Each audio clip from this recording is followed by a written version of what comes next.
Hey, and welcome to an episode of You Love Comic Books. This is a YouTube show. I showcase my recent comic hauls, comic speculations, and stuff from my collection. I have an awesome haul for you. It's a decent sprinkling of awesome books that I found at different stores. A lot of a couple of dollar bin and a couple of like really $2 bin, cover price, really cheap, awesome finds. If you ever this one, like, I think the most expensive book here is like $6.99 or something. If you're watching my show, usually like I'm looking to to find stuff at the lowest price possible. One, because I enjoy doing that. Two, if I want to flip it or whatever, there's an actual profit to be made. And if I'm spending more than that, it's probably because it's a book that I really, really wanted, or it's a book that I know I got a smoking deal on. So before I get into this amazing, awesome haul, do me a favor, smash that like button. Helps with the YouTube algorithm. Ensures that more people will see this video. If you like what you see, you have any questions about what you see, you want to say hi or correct me or whatever it is, leave a comment. I'll get back to you accordingly. If you like these type of videos, comic hauls, comic speculations, comic collections, comic mystery boxes, you just love comic books in general, well, guess what? You're at the right channel, because this is called You Love Comic Books. So smash that subscribe button, become part of the You Love Comic Books conversation, smash that bell for notifications. All right, let's do this. So this is from a store that I usually frequent, and I have found crazy books there. Nothing super nuts this time, but I'll show you. There's some good things here, like starting out with this.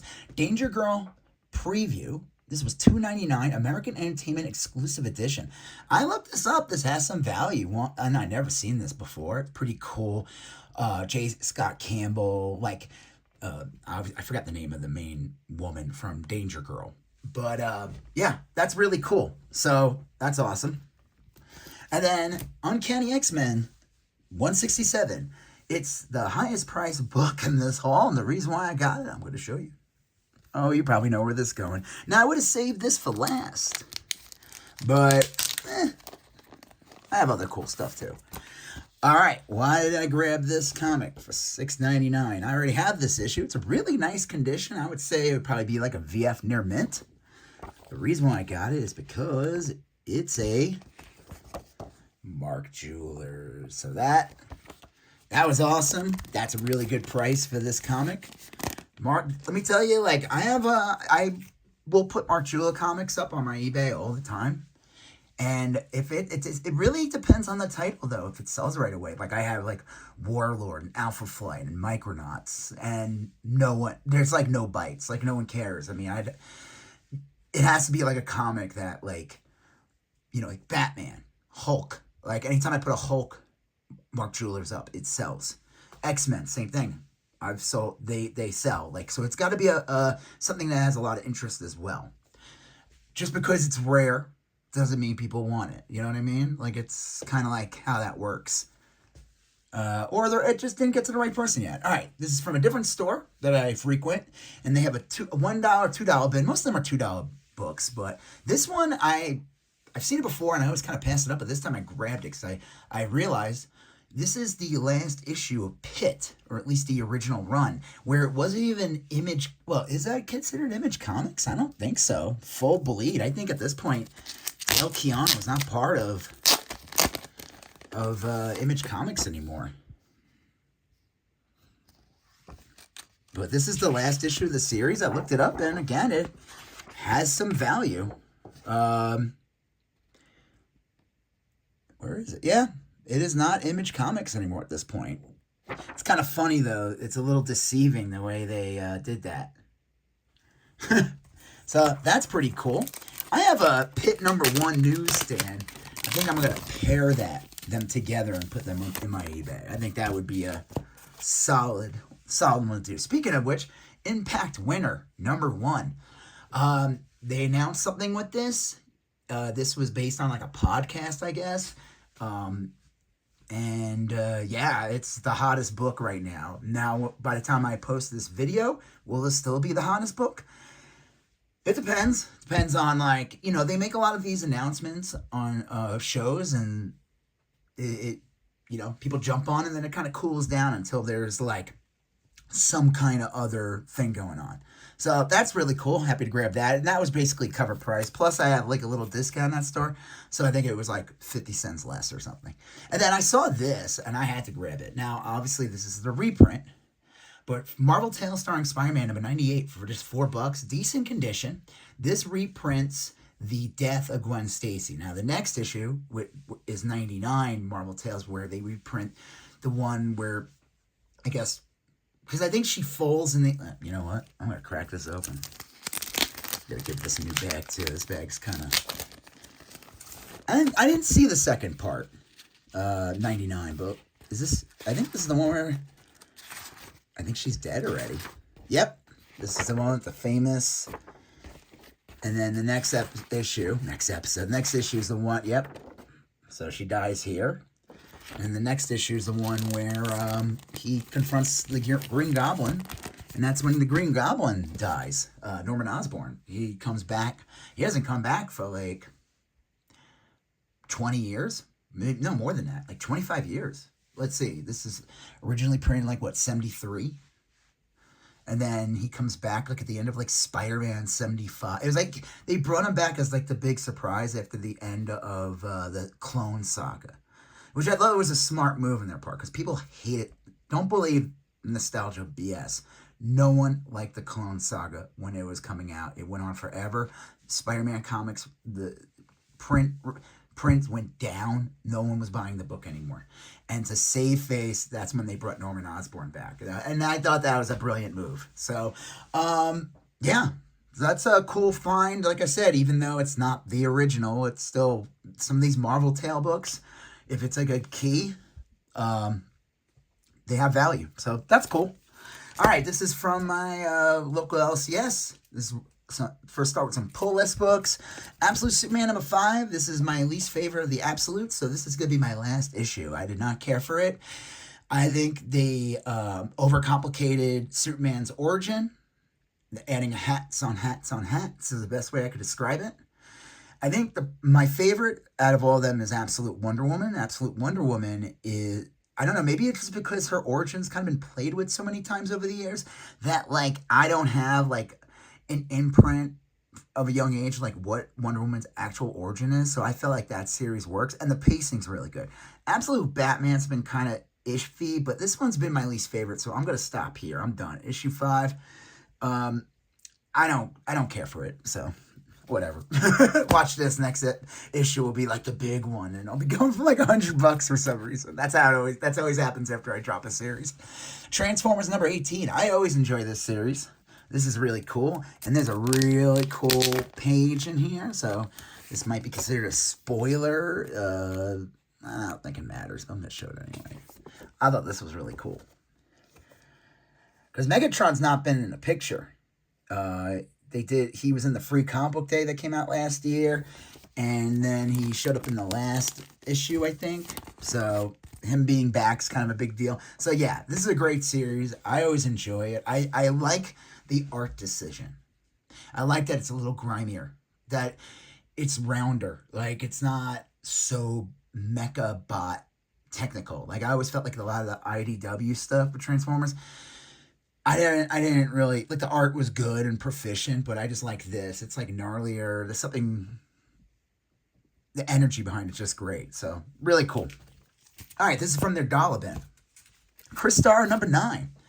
I figured why not? Some really good condition. I'll pick up the Chris Starr's issues. The one I'm trying to get, I think it is 8, is the one with the skull on it that Danzig ended up stealing and using as his logo. It was a Michael Golden cover for Chris Starr. That one can go for a bit, but I feel like I'll find that in a dollar bin one day. So, this is pretty cool for a dollar bin book. Fury of Firestorm, the Nuclear Man. This is the first appearance of Felicity Smoke. Felicity Snoke, yeah. Snoke from the Star Wars trilogy, the new one. Episode 8 or whatever. Oh, no, Felicity Smoke. I'm probably saying her name wrong. And it's kind of crazy, though. Like, if you ever watched Green Arrow, the woman they casted to play her looks so much like this freaking drawing of her. I think that's really funny. This book has like a it depends, but this is in really good condition in a newsstand, so that's cool. This was cool. I figured I'd grab it. It doesn't really have any value, but it's Marvel Comics 1000, which when it came out, this is like a $10 book, but it's the Rob Liefeld cover. Oh, man. Rob Liefeld art is so funny. I'll tell you, like, I still to this day think, like, he was better in the late 80s. His New Mutant stuff was great. It was like just, I don't know, once he started doing X-Force, it just got, like, weirder. And then once he went to Image, I don't know, like, his character's so stiff. Like, look at the little hand in his head. Like, Deadpool's, like, what, 4 feet tall? Or is Cable, like, 9 feet tall? Which one is it?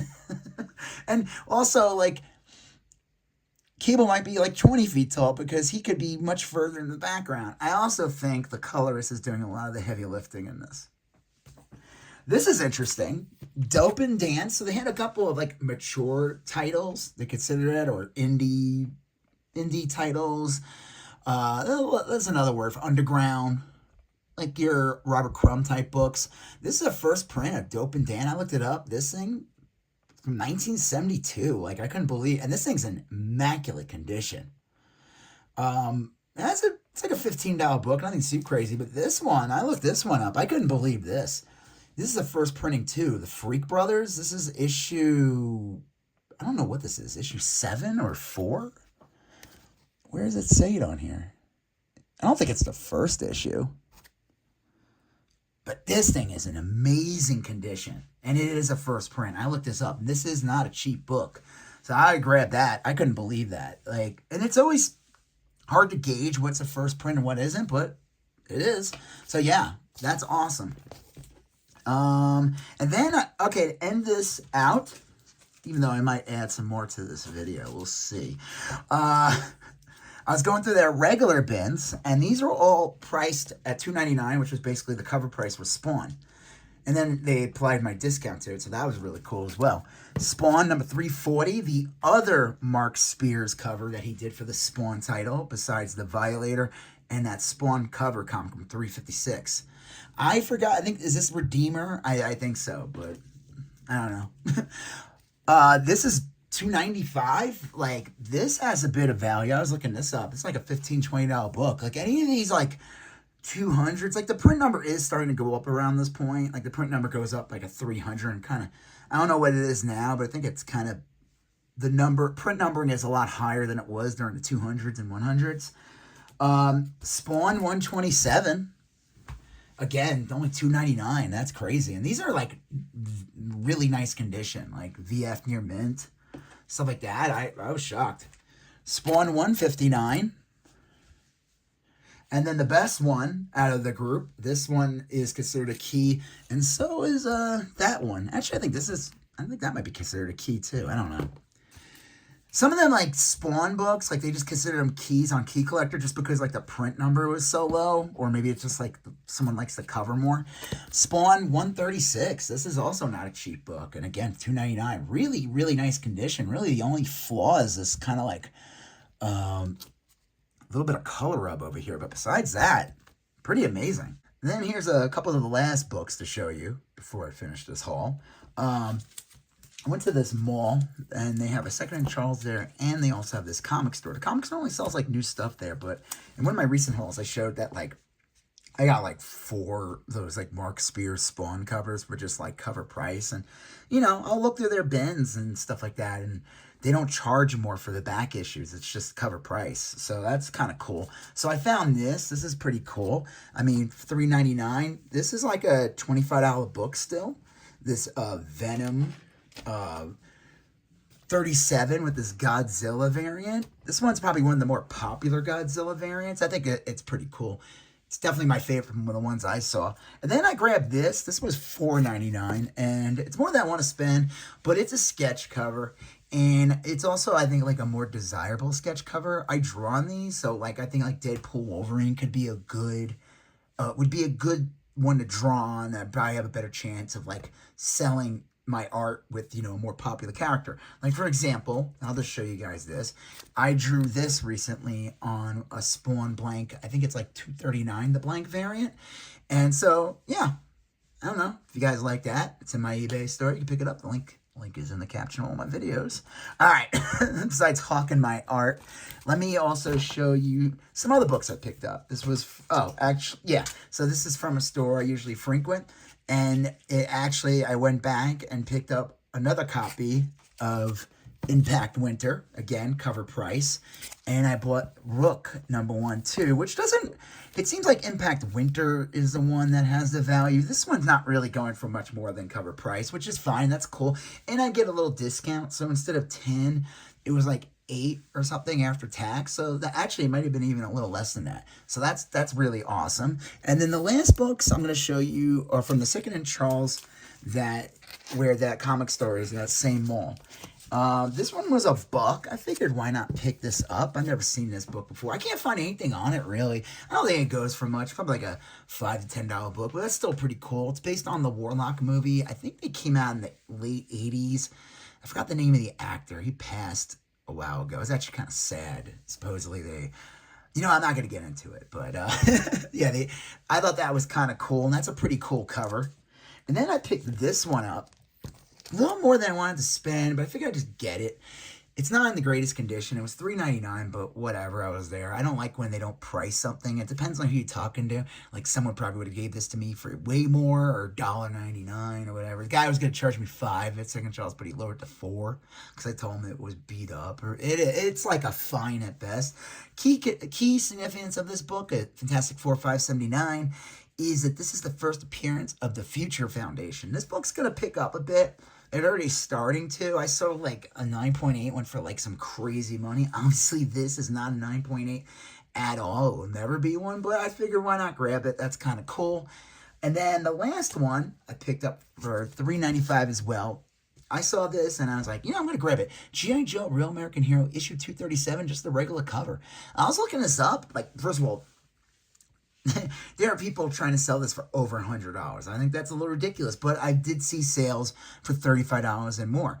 And the thing is, if you find the issues of G.I. Joe from IDW in this numbering, they're going for like, also depending on the cover or whatever, they go for crazy money because the print runs were super low. And now and I think what helps these make it worth something, it's getting more value in the secondary market, is that Image was smart. Skybound Image, that got the rights to G.I. Joe and Transformers, they decided to keep that numbering, just like IDW. And in the beginning, IDW did start over from 1, but then they decided to do kind of like a legacy thing. So this is based on the numbering of the original Marvel series. And so Image Comics, when they released the G.I. Joe #1, it was actually issue 300. And I think that's cool because then what it does is it kind of links everything together, and it makes collectors want to go back and get these back issues that are now really hard to find and in good condition and at a cheap price. So yeah, that was it for the haul. I think there was some really awesome stuff in here. I think, again, finding these, Spawn comics that should not be cover price, that's really awesome. That's a key. And it's from the run when the numbering's, the print run's starting to get low. So yeah, this was awesome. So do me a favor, if you haven't done so already, hit that like button. Leave a comment if you have anything that you want to say, whatever, based on the video or whatever. If you like these type of videos, comic calls, comic speculations, comic collections, comic mystery boxes, and all that jazz, well, guess what? Smash that subscribe button, become part of your little comic books conversation. Smash that bell for notifications. Check out the links in all my videos in the descriptions of each video for my Instagram, where I showcase my haul, stuff from the hauls and collection, and also maybe I'll try selling some stuff on there, and also my eBay for my comics, trades, toys, video games, teas, and more.